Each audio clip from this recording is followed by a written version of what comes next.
आप सभी को स्वागत है आपके अपने YouTube channel unique study centre में। मैं रोहित कुमार और आज मैं क्लास 10th के केमिस्ट्री में चैप्टर 2 को पढ़ाने जा रहा हूँ। ठीक है, जिस चैप्टर का नाम हम लोग का है अम्ल, भस्म और लवण। ठीक है ना, तो इस चैप्टर को हम लोग बहुत ही अच्छी तरह से देखेंगे। ठीक ना, तो देखिए ये जो चैप्टर लोग का नाम है अम्ल, भस्म और लवण, तो इनमें हम लोग का 3 पॉइंट है। एक हम लोग का अम्ल के बारे में पढ़ना है, उसके बाद हम लोग भस्म के बारे में पढ़ना है और इसके लवण के बारे में पढ़ना है। और इन तीनों पॉइंट के बारे में पढ़ने के बाद इसके हम लोग क्या पढ़ना है, उपयोगिता के बारे में पढ़ना है। ठीक ना, कि जो अम्ल होते हैं इनका उपयोग कहाँ करते हैं, किन किन पदार्थों में करते हैं, जो भस्म है उनका उपयोग कहाँ करते हैं और किन किन पदार्थों में करते हैं। तो एक ही करके हम लोग तीनों को देखते हैं। लवण है, लवण का उपयोग हम लोग कहाँ करते हैं, ठीक है, इनके बनाने की विधि क्या होती है, कैसे हम लोग इसको तैयार करते हैं। तो ठीक है, तो देखते हैं। सबसे पहले हम लोग देखते हैं किनके बारे में, अम्ल के बारे में। देखिए बच्चों, अम्ल, अम्ल के बारे में देखते हैं। हम लोग को क्या बोलते हैं, एसिड बोलते हैं। क्या बोलते हैं बच्चों, एसिड। बात समझ रहे हैं लोग। देखिए एसिड इसको बोलते हैं। अम्ल, देखिए अम्ल जो शब्द है ना, अम्ल शब्द की जो उत्पत्ति हुई है वो एसिडस से हुई है। किससे हुई है बच्चों, एसिडस से। ठीक ना, एसिडस, जो कि ये जो शब्द है ये लैटिन शब्द है। कौन शब्द है बच्चों, ये हम लोग का है लैटिन शब्द, याद रखेंगे। लैटिन शब्द है जिसका जो अर्थ होता है क्या होता है, खट्टा पदार्थ। क्या होता है बच्चों, खट्टा पदार्थ, याद रखेंगे। अम्ल जो शब्द है इस शब्द की उत्पत्ति लैटिन शब्द एसिडस हुई है, जिसका मापने की होता है हम लोग का खट्टा पदार्थ। बस समझ लो, यानी कहने का मतलब है कि अम्ल जो होती है, अम्ल एक ऐसा पदार्थ होता है कि जिसको चखने पर, यानी जिसका स्वाद क्या हो, खट्टा लगे। यदि आप उसको चखिएगा तो कैसा लगेगा, खट्टा लगेगा। जैसे देखिए इमली, आप इमली को चखिएगा तो इमली का स्वाद कैसा लगेगा बच्चों, खट्टा लगेगी। इसके अलावा बहुत सारा जैसे खट्टा फल खाइए, कच्चा आम खाइए ना, उसका स्वाद कैसा लगेगा, खट्टा लगेगा। आप अंगूर भी खाते होंगे तो उसका भी स्वाद थोड़ा कैसा आता है, खट्टापन लगती है। दही हम लोग खाते हैं तो उसका भी स्वाद कैसा आता है, खट्टा होता है। ठीक ना, तो बहुत से ऐसे पदार्थ है, ठीक ना, जिनका स्वाद कैसा लगे, खट्टा लगे। ठीक ना, चखने में उसका स्वाद कैसा लगे, खट्टा लगे, तो उसको क्या बोलते हैं, अम्ल बोलते हैं। क्या कहते हैं बच्चों, अम्ल, याद रखिएगा। तो हम लोग इसके बारे में लिख लेंगे, अम्ल के बारे में, कि अम्ल किसको कहेंगे। तो हम लिखेंगे अम्ल के बारे में कि अम्ल के बारे में कि अम्ल वह पदार्थ है, अम्ल वह पदार्थ है, अम्ल वह पदार्थ है जिसका जलीय विलयन, जिसका जलीय विलयन स्वाद में खट्टा होता हो। ठीक है, जिसके दिल में क्या स्वाद में खट्टा होता हो। यह जो होती है ना, यह धातु से क्रिया करके, ठीक है, क्या दे, हाइड्रोजन गैस,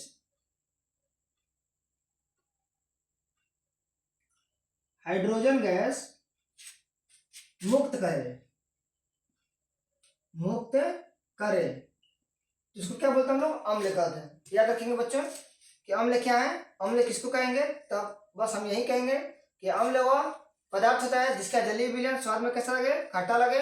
और यदि हम किसी धातु के साथ क्रिया कराएंगे तो क्रिया करने के बाद कैसा क्या करे, हाइड्रोजन को क्या करे, मुक्त करे, तो उसी को बोलते हैं लोग अम्ल। बस समझ लो। जैसे देखिए अम्ल में क्या होगा, जैसे में एग्जाम्पल हम लिख देते हैं, HCl हो जाए, क्या होगा, HCl यानी हाइड्रोक्लोरिक अम्ल। बस समझ लो। उसके बाद हम लोग का नाइट्रिक अम्ल हो जाएगा, यानी HNO3, यानी ये सब क्या है हम लोग का। उसके बाद एस्टिक अम्ल हो जाएगा, यानी CH3COOH। बात समझ लो, यानी ये सभी जो है, ये सभी क्या है, यदि इसको हम लोग धातु के साथ अभिक्रिया करेंगे, किसी भी धातु के साथ, तो क्या होगा, इसमें जो हाइड्रोजन जो गैस की उत्पत्ति होगी वो क्या हो जाएगा, मुक्त हो जाएगा। ये हम लोग का अम्ल है। अब देखिए, अब जो अम्ल हो गया, अम्ल में बहुत सारे अम्ल होते हैं। कुछ अम्ल जो होते हैं ना हमारे लिए क्या फायदेमंद होते हैं, तो कुछ क्या होते हैं हमारे लिए खतरनाक होते हैं। एक अम्ल होता है बैटरी अम्ल, आप नाम सुने होंगे, ठीक है। कौन सा अम्ल, बैटरी अम्ल, बैटरी अम्ल कहते हैं। ठीक है, बैटरी अम्ल, इसका जो फॉर्मूला होता है ना, इसको बोलते हैं H2SO4। क्या होती है, H2SO4। ये इतना खतरनाक होती है बच्चों, ये इतना खतरनाक होती है एसिड कि यदि ये हमारे शरीर की चमड़ी पर गिर जाए, है ना, शरीर के किसी भी अंग पर गिर जाए ना, तो उसको जलाने की क्षमता होती है। तो कौन सा अम्ल होती है, बैटरी अम्ल, यानी इस अम्ल को क्या बोलते हैं, H2SO4 बोलते हैं। या फिर इसको आप रासायनिक भाषा में, है ना, रासायनिक शब्द में इसको क्या बोल सकते हैं, सल्फ्यूरिक। क्या इसको कहते हैं बच्चों, सल्फ्यूरिक, सल्फ्यूरिक अम्ल, याद रखेंगे। तो क्वेश्चन आता है हम लोग का, तो बताइए कि बैटरी अम्ल का फॉर्मूला क्या आता है, चाहे दे देगा 4 ऑप्शन और उसमें बोलेगा निम्नलिखित में कौन बैटरी अम्ल है, याद रखेंगे बैटरी अम्ल क्या होते हैं H2SO4। लेकिन कुछ एसिड ऐसे होते हैं ना जो हमारे लिए कहते हैं फायदेमंद भी होते हैं, ठीक ना, ये हम लोग का बैटरी अम्ल हो गया। उसके बाद हम लोग देखते हैं किसके बारे में, ये अम्ल हो गया, ठीक है बच्चों।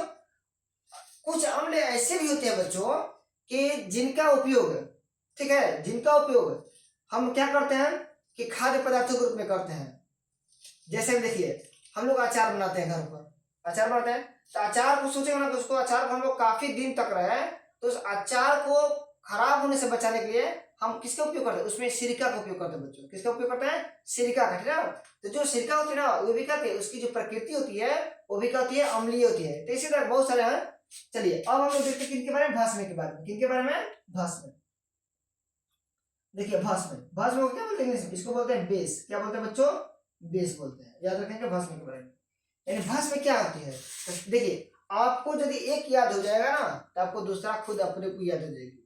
यदि आपको अम्ल के बारे में याद हो गया हो तो आपको भस्म के बारे में खुद आप याद कर लेंगे, या यदि आपको अम्ल के बारे में समझ में आएगी तो भस्म आप खुद समझ जाएंगे। यानी अम्ल में क्या होता है, इसका जो स्वाद जो होता है, जलीय विलयन होता है, स्वाद में कैसा होता है, खट्टा होता है, याद रखिएगा। इसका स्वाद में कैसा होगा, कड़वा होगा। जैसे आप देखिए आप नीम के पत्ता ले लीजिए, ताजी ताजी नीम के पत्ता ले लीजिए, या नीम के पेड़ पे जाइएगा ना तो उसमें एक छोटा सा फल होता है, ठीक है, आप उसको तोड़ करके उसको चखिए, उसका स्वाद कैसा लगेगा, एकदम कड़वा लगेगा, इतना कड़वा लगेगा कि शायद आप उसको निगल ना पाए, उसको बाहर की ओर फेंक दे, बहुत उसका स्वाद कड़वा लगता है ना। तो वही हम लोग है भस्म। यानी भस्म किसको कहेंगे, तब कहेंगे कि भस्म वह पदार्थ होता है, ठीक है, जिसका स्वाद कैसा लगे, कड़वा लगे। तो हम इसके बारे में क्या लिखेंगे, भस्म के बारे में, कि भस्म वह पदार्थ है जिसका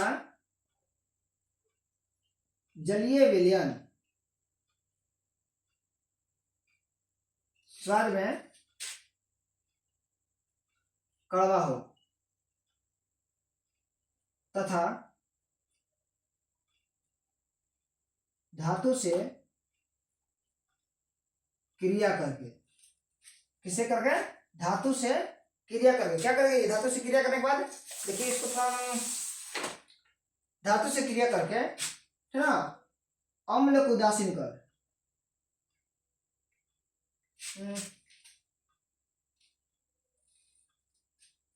लिखेंगे कि भस्म वह पदार्थ है जिसका जलीय विलयन स्वाद में कड़वा हो तथा, है ना, इसको ऐसे लिखेंगे हम लोग, तथा अम्ल को उदासीन कर लवण बनाता हो। क्या बनाता बच्चों, लवण बनाता हो, लवण बनाता हो, बस यही तक लिखते हैं। याद रखिएगा कि जिस विलयन का जलीय विलयन स्वाद में कैसा लगे, कड़वा लगे, ठीक है। और उसको हम लोग क्या करते हैं कि अम्ल के साथ यदि हम उसको क्रिया कराते हैं, है ना, तो क्रिया करने के बाद क्या करें, तो उसको उदासीन करके क्या बना दे, लवण बना दे, यानी नमकीन बना दे, है ना, तो उसको क्या बोलते हैं, भस्म कहते हैं। क्या कहते हैं बच्चों, भस्म। और नोट में याद रखेंगे भस्म के बारे में, नोट में, ठीक है, कैसे कि भस्म के, सॉरी नोट में क्या लिखते हैं हम लोग, जल में, ठीक ना, जल में विलय भस्म को क्षार कहते हैं, याद रखेंगे। क्या कहते हैं, क्षार कहते हैं। क्षार किसको कहेंगे, तो हम कहेंगे कि जो पदार्थ जल में क्या करे, विलय हो, है ना, जो पदार्थ क्या करे, जल में विलय जो भस्म होता है उसी को हम क्या कहते हैं, क्षार बोलते हैं। यानी आप इसको भस्म कहिए या फिर इसको आप किस नाम से जान सकते हैं, क्षार के भी नाम से आप जान सकते हैं। भस्म कहिए या क्षार कहिए, दोनों का डिफिनेशन जो होगा सेम होगा। बस समझ में आ गई। तो यही हम लोग का भस्म है। अब देखिए भस्म में क्या होती है, इसका स्वाद कैसा होगा, कड़वा होगा, आपको बता दिया। लेकिन ये क्या करते हैं, अम्ल को उदासीन क्या बनाता है, लवण बनाता है। देखिए अब इसमें कौन कौन से आते हैं, इसमें हम लोग हो जाए एग्जाम्पल के थ्रू हम जो देखते हैं इसमें बात करेंगे।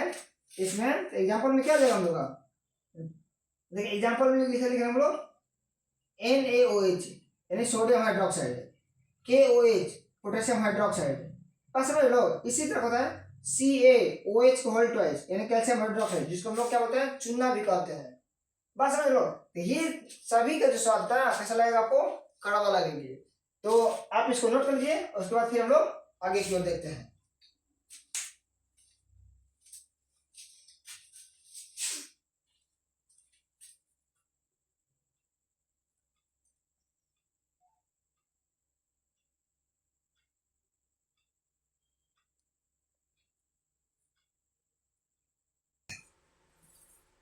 चलिए बच्चों, आज हम लोग देखते हैं कि हमारे प्रकृति में पाए जाने वाले बहुत सारे ऐसे पदार्थ होते हैं कि जिनका स्वाद जो होता है कैसा होता है, खट्टा होता है। ठीक है, जैसे हम बहुत सारी चीजों का सेवन करते हैं, जैसे में हम लोग दूध खाते हैं, ठीक है, दही खाते हैं हम लोग, टमाटर खाते हैं, संतरा खाते हैं, नींबू खाते हैं, लेकिन बहुत सारी चीजें खाते हैं, है ना, जिनको खाने से, ठीक है, उसका जो स्वाद होता है कैसा होता है, खट्टा प्रतीत होता है। तो हम लोग पिछले वीडियो में हम लोग देखे थे कि जिस पदार्थ का जलीय क्या लगे स्वाद में खट्टा लगता है उसको हम क्या कहते हैं, अम्ल कहते हैं। ठीक है बच्चों, तो आज हम लोग वही अम्ल के बारे में जानेंगे कि जो पदार्थ जो जिसका लोग सेवन करने से या फिर जिसका स्वाद लेने से खट्टा लगता है, आखिर उसमें कौन सा ऐसा पदार्थ पाता है, कौन सा ऐसा अम्ल पाता है, ठीक है, जिसका नाम खट्टा लगती है। तो देखिए हमने लिखा है यहाँ पे एक तरफ पदार्थ लिखा है, एक तरफ क्या लिखा है उसमें उपाशिक अम्ल।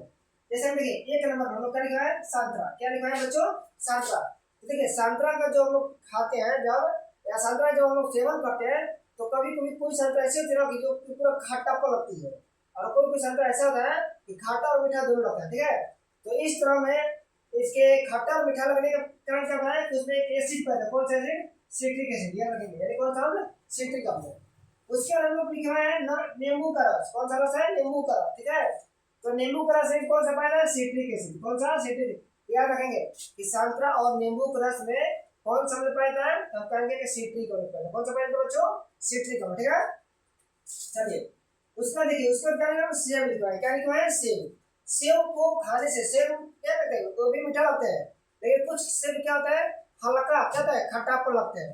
तो सेब का खट्टापन जो लगता है बस किसके कारण होता है, मैलिक अम्ल का। क्या सा अम्ल, मैलिक अम्ल। याद रखिएगा ये सब, ठीक है, ये सब आपके लिए VVI पॉइंट। ठीक है, यानी ये सब आपका बोर्ड एग्जाम में ये सब ऑब्जेक्टिव पूछ रहा है। ठीक है, आते रहते हैं, हर एक साल आते रहते हैं, तो आप इसको नोट करते चलिएगा। तो जो लोग सेब जो है, सेब में कौन सा अम्ल पाया है, हम क्या कहेंगे, मैलिक अम्ल। क्या सा पाया है, मैलिक अम्ल। उसके बाद हम लोग का इमली है। कौन सा बच्चों, इमली।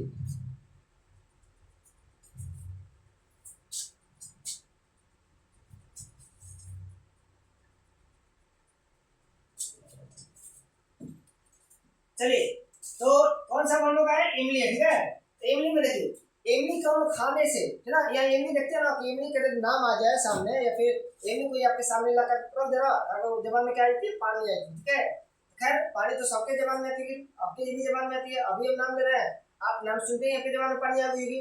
तो खैर वो बात हम लोग अलग है। ठीक है, तो इमली, इमली का स्वाद कैसा होता है, खट्टा होता है। इसका स्वाद खट्टा होने का मुख्य कारण क्या है, उसमें एक एसिड पाया, कौन सा एसिड, टार्टरिक एसिड। कौन सा, टार्टरिक। ठीक है, याद रखिएगा, है ना। इमली खाने से दांत पिघलता है, टट टट करने लगा, ठीक है ना, कहता है कैसे दर्द बदलता है, उसी तरह याद रखेंगे। इमली में कौन सा अम्ल पैदा है, टार्टरिक। उसके देखिए क्या हम सिरका का, क्या लिखा है बच्चों, सिरका। सिरका का उपयोग हम कहाँ करते हैं, अचार को बनाने में करते हैं। ठीक है, तो सिरका भी जो होता है उसके भी प्रकृति क्या होती है, अम्लीय होती है। ठीक है, यानी सिरका में कौन सा अम्ल पैदा है, एसिटिक अम्ल। कौन सा बच्चों पैदा है, एसिटिक अम्ल। ठीक है, उसके बाद लिखा है दही। क्या लिखा है, दही।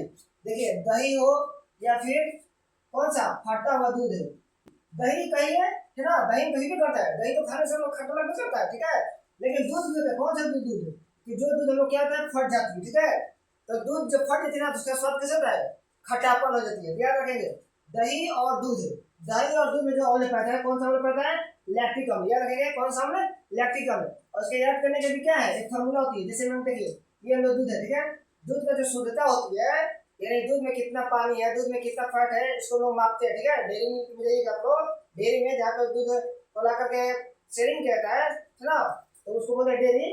तो आप डेयरी में जाइएगा ना तो आप देखिएगा कि दूध को मापने के लिए बहुत सारे वहाँ उपकरण रखे होते हैं। उस उपकरण में एक उपकरण होता है लैक्टिक, क्या होता है उसको बोलते हैं, लैक्टोबैसिलस बोलते हैं। ठीक है, लैक्टोबैसिलस है, नहीं सॉरी, लैक्टोबैसिलस नहीं कहेंगे। ठीक है, तो याद रखेंगे दूध और दही में कौन सा अम्ल पैदा है, लैक्टिक अम्ल। कौन सा पैदा है बच्चों, लैक्टिक अम्ल। उसमें देखिए टमाटर, कौन सा, टमाटर। टमाटर में कौन सा पैदा है, याद रखिए टमाटर को खाने से खट्टापन लगता है। ठीक है, खट्टापन होने का मुख्य कारण क्या है, ऑक्जेलिक अम्ल। क्या होता है बच्चों, ऑक्जेलिक। उसके बाद हम लोग अमाशय, अमाशय रस। अमाशय रस करने का मतलब कहते हैं कि देखिए हम जितने भी, अमाशय का मतलब पेट होता है, ठीक है, और रस का मतलब पाचन, यानी हम जितने भी सुबह से लेकर शाम तक जितने भी भोजन ग्रहण करते हैं, तो उस भोजन को पचाने के लिए क्या कि हमारे पेट के अंदर, ठीक है, हमारे पेट में क्या है, एक पाचक रस बनते रहता है, उसी को हम लोग क्या बोलते हैं, अमाशय रस होता है।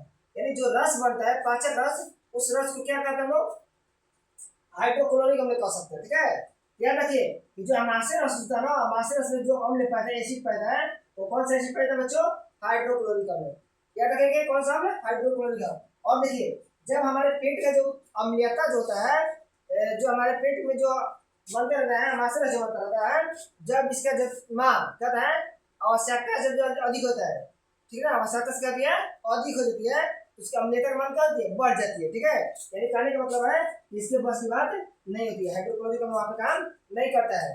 तब हम क्या कहते हैं, एक हम लोग एक पदार्थ पैदा है ना, जो कि उसका उपचार करने के लिए, यानी पेट की अम्लीयता को कम करने के लिए एक पदार्थ होती है। कौन सा पदार्थ है? एंटासिड। याद रखेंगे बच्चों, कौन सा होती है? एंटासिड। जो एंटासिड होते हैं ना, इसकी जो प्रकृति होती है, इसकी प्रकृति क्या होती है? याद रखेंगे क्षारीय होती है। क्या होती है? क्षारीय। ठीक है, तो क्वेश्चन होता है कि पेट की अम्लीयता को अम्लीयता कहिए या फिर गैस कहिए। आप देखे होंगे, आप सुने भी होंगे कि बहुत लोग कहेंगे हम बहुत गैस की परेशान है। ठीक है, हमारे गैस बहुत तबाह करते हैं, तो वही गैस है, ठीक है, जिसको लोग क्या बोलते हैं? अम्लीयता कहते हैं। नहीं, उसका ये जो मान होता है ना, आवश्यकता से अधिक बढ़ जाती है। जब पेट की अम्लीयता जब बढ़ जाती है, ठीक है, या फिर जो व्यक्ति गैस से ज्यादा परेशान रहता है, उसको कम करने के लिए, उसका उपचार करने के लिए हम किसका प्रयोग करते हैं? एंटासिड का प्रयोग करते हैं। किसका प्रयोग करते हैं बच्चों? एंटासिड। जो एंटासिड जो है उसकी प्रकृति क्या होती है? क्षारीय होती है। क्या होती है? क्षारीय। यदि आपको एंटासिड नहीं मिल रही है तो आप आपके घरों में, ठीक है, आप रसोई में चल जाइए, किचन रूम में चल जाइए, तो आप क्या हैं, वहाँ पे खाने वाला सोडा रखा होता है। ठीक है, क्या होता है वहाँ पे? खाने वाला सोडा। आप उसको एक गिलास में मिलाकर उसको पी लीजिएगा, तो आप क्या पेट की अम्लता को कम कर सकते हैं। फिर गैस बढ़ रहा है तो आप अपने गैस के उपचार को कम कर सकते हैं। यदि वो नहीं है तो आप नींबू पानी पी लीजिए, आपको उससे भी आराम मिल जाएगा। ठीक है ना, तो यही सब होती है। याद रखेंगे कि पेट की अम्लीयता को, है ना, कम करने के लिए किसका उपयोग करते हैं? एंटासिड का। जो एंटासिड होती है उसकी प्रकृति क्या होती है? क्षारीय होती है। क्या होती है बच्चों? क्षारीय। चलिए अब लोग क्या पीते हैं? चाय पीते हैं। क्या पीते हैं? चाय। तो चाय में जो अम्ल पैदा है, कौन सा अम्ल पैदा है? टैनिक अम्ल। कौन सा अम्ल पैदा है बच्चों? टैनिक अम्ल। उसके लिए विटामिन सी। विटामिन सी देखेंगे पहले कि विटामिन सी किसमें किसमें पैदा है। तो देखिए जितने भी खट्टेदार फल हो, ठीक है, जितने भी खट्टेदार फल हो उसमें कौन सा अम्ल पैदा है? विटामिन सी पैदा है। ठीक है, तो विटामिन सी में कौन सा अम्ल पैदा है? एस्कॉर्बिक अम्ल। कौन सा अम्ल पैदा है बच्चों? एस्कॉर्बिक अम्ल। ठीक है, उसको देखिए लाल चींटी, काली चींटी नहीं, लाल चींटी, जिसको काटने से जलन उत्पन्न होती है, लाल उत्पन्न होती है। ठीक है, तो इन लोगों क्या पाते हैं? फॉर्मिक अम्ल पाते हैं। कौन सा पाते हैं? फॉर्मिक अम्ल। और उसके बाद बिच्छू का डंक। बिच्छू का डंक कौन सा पाता है? फॉर्मिक अम्ल। यानी जिस कीड़े मकोड़े के काटने से क्या होगा? उत्पन्न हो, जलन उत्पन्न हो। ठीक है, क्या उत्पन्न हो? जलन उत्पन्न हो। याद रखिएगा जलन उत्पन्न होता है किसके कारण? उसके जो डंक होता है, उसके डंक में क्या पाता है? फॉर्मिक अम्ल पाता है, जिसका क्या है? लहर जलन उत्पन्न होती है। और याद रखेंगे कि फॉर्मिक अम्ल को हम क्या कहते हैं? इसको हम लोग मिथेनोइक अम्ल भी कहते हैं। क्या कहते हैं इसको? मिथेनोइक अम्ल भी कह सकते हैं। याद रखेंगे इसको। ठीक है, ये अगर फॉर्मिक अम्ल नहीं देगा तो क्या देगा वहाँ पे? ऑप्शन में क्या देगा? मिथेनोइक अम्ल देगा। याद रखेंगे कि लाल चींटी और बिच्छू के डंक में कौन सा अम्ल पैदा है? मिथेनोइक अम्ल या क्या चीज? फॉर्मिक अम्ल। ठीक है, दोनों का हम लोग नाम है सेम ही है, बस एक हम लोग का साधारण नाम है, एक हम लोग का क्या है? आईयूपीएसी नाम है, जो कि हम लोग अगले चैप्टर में देखेंगे आईयूपीएसी के बारे में। ठीक है, तो ये हम लोग को क्या होगा? ये हम लोग को प्रकृति में पाए जाने वाले ये पदार्थ होंगे और उसमें उपस्थित होंगे। और कुछ ऐसे पदार्थ होते हैं, ठीक है, कुछ ऐसे अम्ल होते हैं जो कहते हैं हमारे लिए बहुत ही हानिकारक होते हैं, बहुत हानिकारक होते हैं, इतना हानिकारक होते हैं जिससे क्या होते हैं? हमारे जान भी जा सकती है। जैसे देखिए ये मोटर गाड़ी, देखिए मोटर गाड़ी की बैटरी देखिए, ठीक है, इस बैटरी में क्या है? हम लोग एक लिक्विड डालते हैं, लिक्विड, है ना, तो जो लिक्विड होता है उस लिक्विड का नाम क्या है? सल्फ्यूरिक एसिड नाम है। क्या नाम होता है? Sulphuric acid. या फिर आप इसको क्या कर सकते हैं? इसको आप बैटरी अम्ल कर सकते हैं। क्या कर सकते हैं बच्चों? बैटरी अम्ल। याद रखेंगे, ये भी आपका क्वेश्चन एग्जाम में आते रहती है कि मोटर गाड़ी की जो बैटरी होता है उसमें जो लिक्विड डलाता है, या मोटर गाड़ी की बैटरी में कौन सा अम्ल पाता है, तब क्या कहते हैं? सल्फ्यूरिक एसिड या बैटरी अम्ल कर सकते हैं। ये इतना खतरनाक होता है, इतना खतरनाक होता है कि यदि ये इसका लिक्विड यदि हमारे शरीर के किसी भी अंग को गिर जाए उसको क्या कर देगी? जला देगी। इतना इसके अंदर पावर होती है। उसके बाद देखते हैं खाद। खाद कौन सा खाद? वही खाद जिसका हम लोग छिड़काव अपने खेतों में करते हैं, फसलों को उगाने के लिए करते हैं, वही खाद। ये जो खाद होते हैं, खाद का उपयोग, खाद में किसका हम लोग उपयोग करते हैं? लोग नाइट्रिक अम्ल का। और जो हम लोग बम विस्फोटक बनाते हैं, गोला बारूद जो बनाते हैं, उसमें भी कौन सा हम लोग उपयोग करते हैं? लोग नाइट्रिक एसिड का। याद रखेंगे। ठीक है, तो आप इसको नोट कर लीजिए और फिर हम लोग अगले वीडियो को देखते हैं।